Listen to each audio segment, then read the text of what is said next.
And so in this case, obviously, Miriam did not know the character of God. She was just looking from herself. It's like, why not me? How many times have we said that? Have we seen what somebody else has and told God, why not me?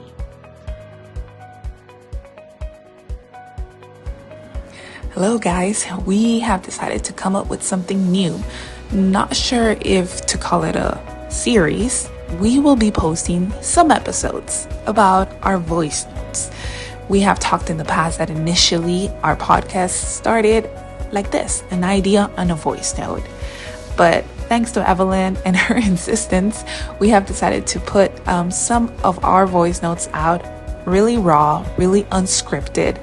So if you hear some background noise or some words that don't come out so professional, this is why. This is unscripted voice notes from Jannet and also Evelyn. Please find a way to make this into an episode. If not, please get little parts of it and put it in a reel. Please, please, please do. I would highly suggest you to make one because this is good. What you're saying is so good, and I want other people to listen to it too.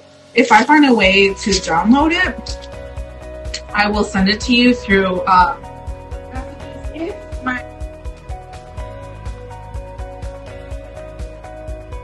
Hey cousin, good morning. Hopefully you could hear me because I'm driving.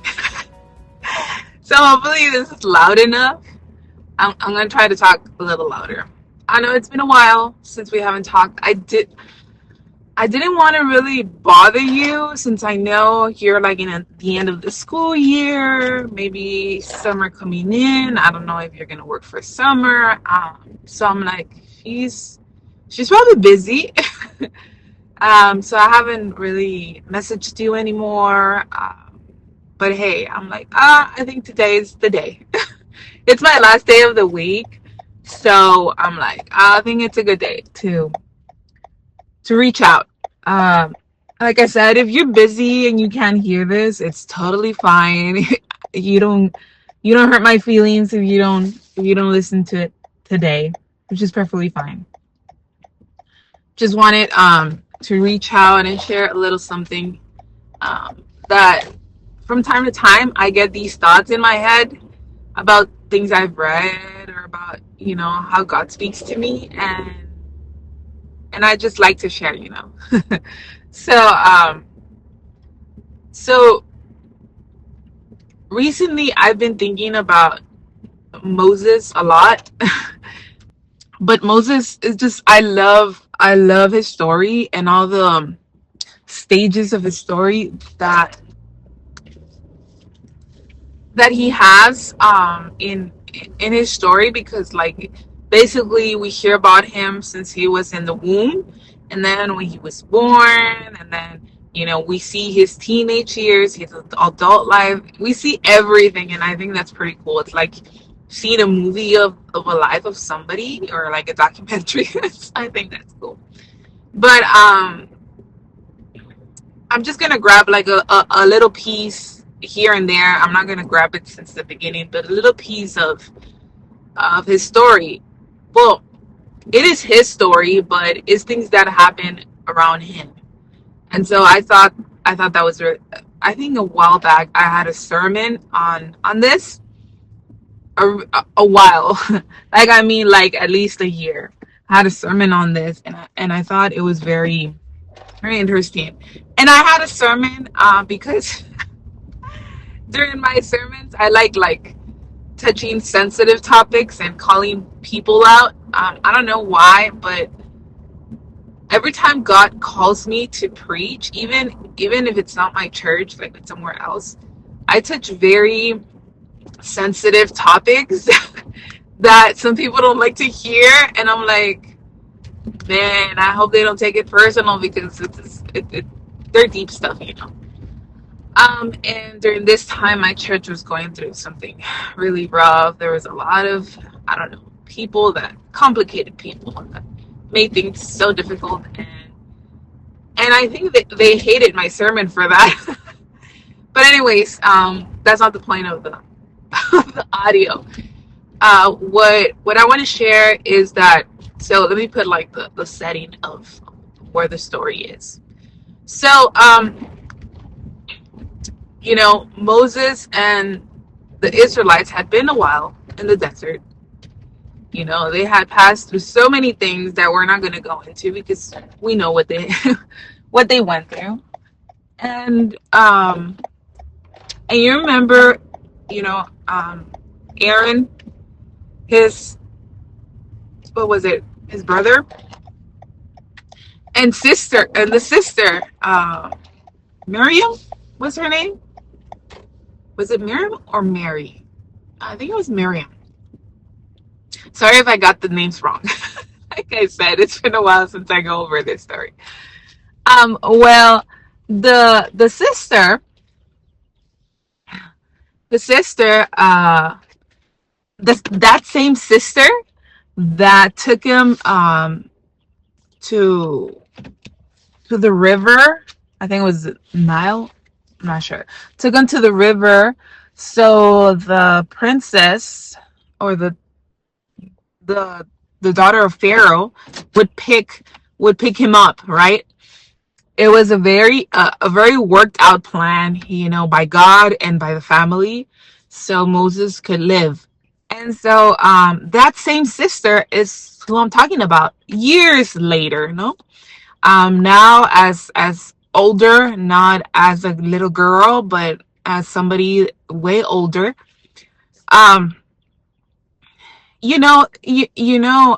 Moses was not always with the people because he would go to the mountain to talk to God. And so sometimes we think, oh, he would go a day to talk to God, but sometimes that were weeks.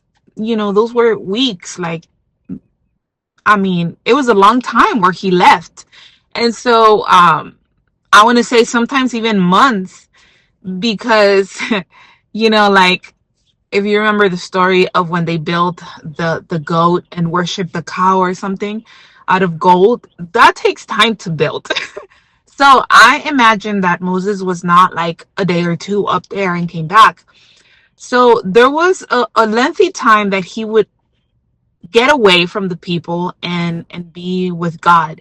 And then he would have to stay away from the people for a while, because the glory of God was so great that he couldn't, automatically be with them because he could hurt them. So anyways, so while he was somewhere, maybe in the mountains, maybe somewhere away, talking to God, Miriam and Aaron, but here, both of them, let's say Miriam and Aaron started to gossip about Moses. And so we know what gossip could do, and we know gossip is something that happens and it's inevitable, and and if you belong to a church, it's gonna happen. We see it at work, we see it at church, we see it in our family. So gossip happens, and I think we're born with it. Like, we're prone to gossip and talk bad about people. I'm not saying it's right or that we should, but in this case, Miriam not only started talking bad about Moses, but it seemed that she was jealous. She also started talking bad about God. And so here she entered a really, really risky territory, a really risky place, to have the audacity to talk or question God. That's beyond. You just have to be careful. I'm going to stop because I'm already here at the office. So I'm going to get into my office and I'm going to continue the rest of the story. I will finish it though, but bear with me. So it is no secret that I love reading, and that's why this time I want to share one of the books that I've been reading lately, and it is written by one of my favorite singers. Yes, I said singers, and I did say favorite. Yes, I said it out loud. Ugo Yin is one of my favorite singers, and here he wrote a book, and this book unfortunately, it's just in Spanish. So everybody out there that is a Spanish speaker, you need to grab this book right now. It is called Aventuras de un Bastardo, which in English means Adventures of a Bastard Child. He has a very interesting story, and I know this title is kind of, over the edge, and it is because he has gone through a lot. This book itself is a testimony, and here at the podcast, we love testimonies because that's what we do. But this is a book, so if you love reading, I highly recommend that you get this book by Hugo Yin, and also search his music because his music is amazing. But this ad is not about his music, but about his book. And honestly, in a personal level, I know him. I've had conversations with him, and it is incredible. But every time I get this book and I read it, I feel like I'm talking to him, because the same way that it is written is the same way that Hugo is, the same way he speaks. It's so crazy.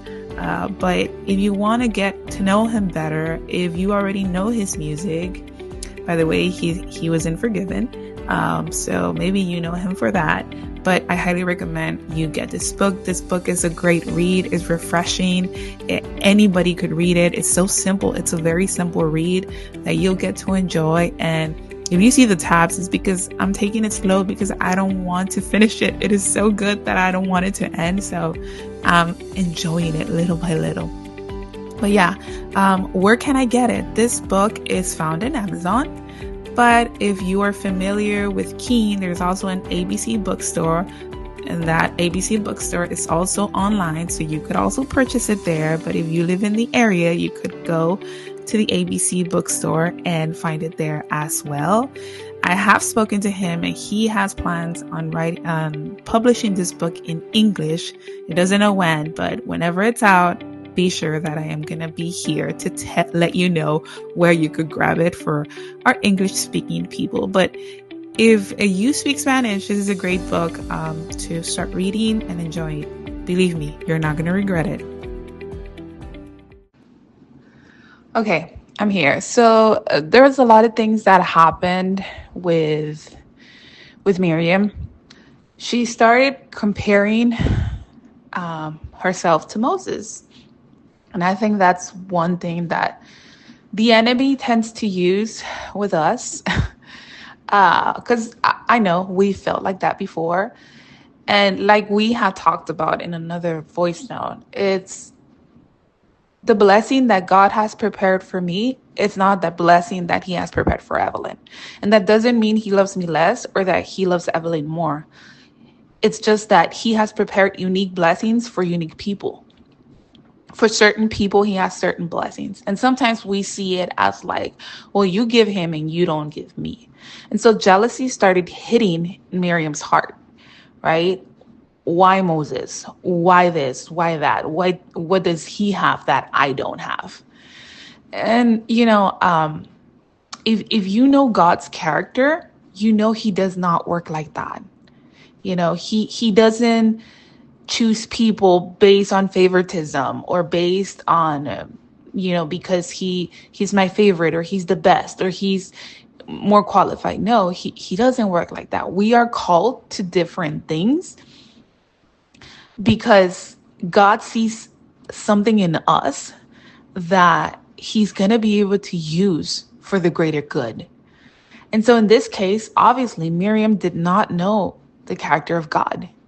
She was just looking from herself. It's like, why not me? How many times have we said that?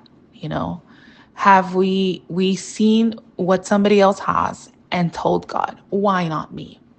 Because you're not them. That's as easy as it gets. So, due to that jealousy and due to that competition with her brother Moses, she started talking bad about God and bad about Moses to the people, saying, you see, the only one that goes to the mountain to talk to God is Moses. You see, God doesn't love us. Why him? Why is he so special? He probably just likes Moses and doesn't like all of us because he's the one that talks to God.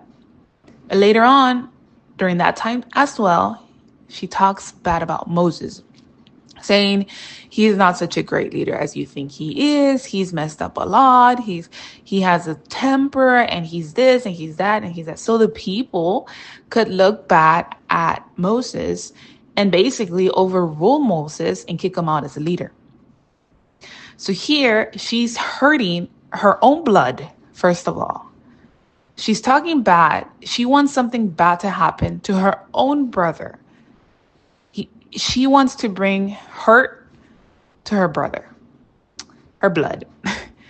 Not only that, but now she's saying that God is not just, that God doesn't love you or love her, that God doesn't, he's doing things wrong.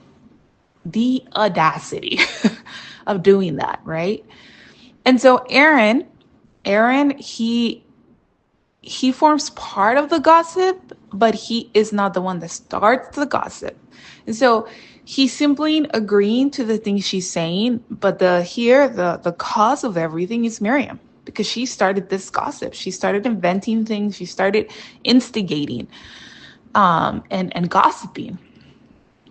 Obviously, when Moses comes back, God knew all of this, because we can't hid from God. He knows all of it.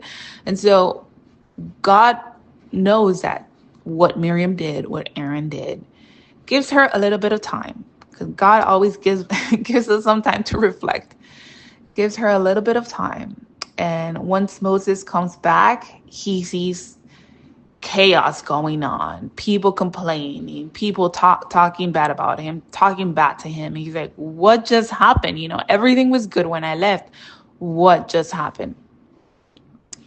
And so during that time, they lived in tents or whatever.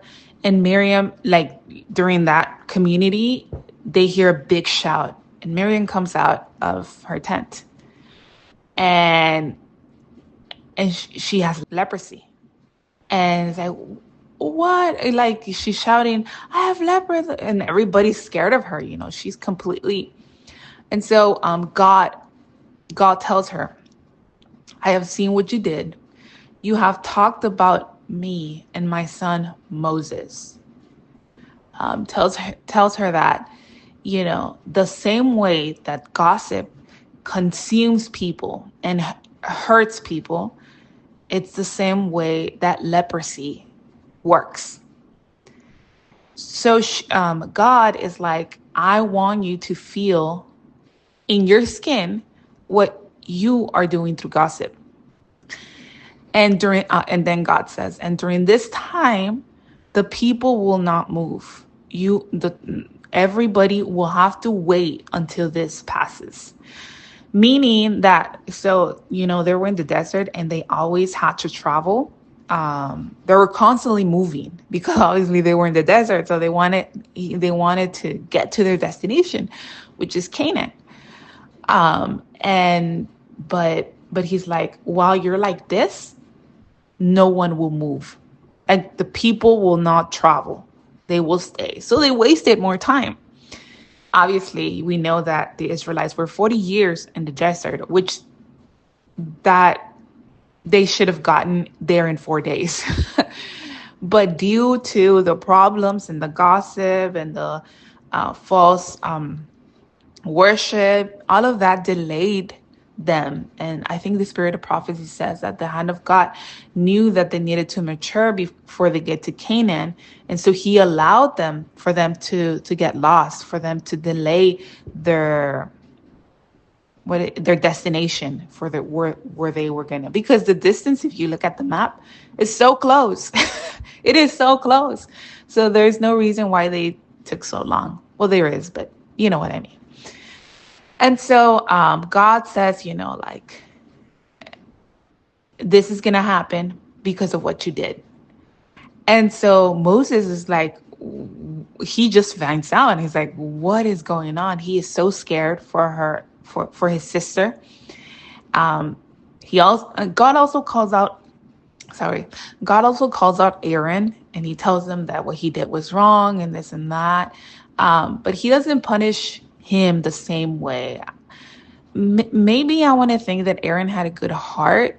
He just didn't know how to stop what Miriam was doing. So Moses gets really scared because he doesn't want his sister to die, even if she talked bad about him. And so Moses always would interfere for the people, and in this case for her sister. And so Moses tells God, like, Lord, I know she did wrong, Lord, but please spare her from this. Um, Lord, like she she's acting this way because of this, trying to excuse her.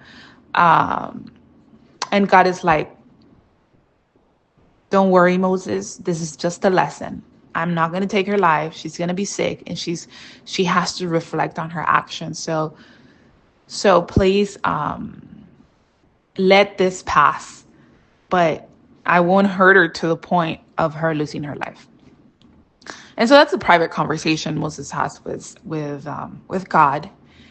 And so during that time, they don't move; they stay. And then one day, the leper is gone. The leprosy is gone.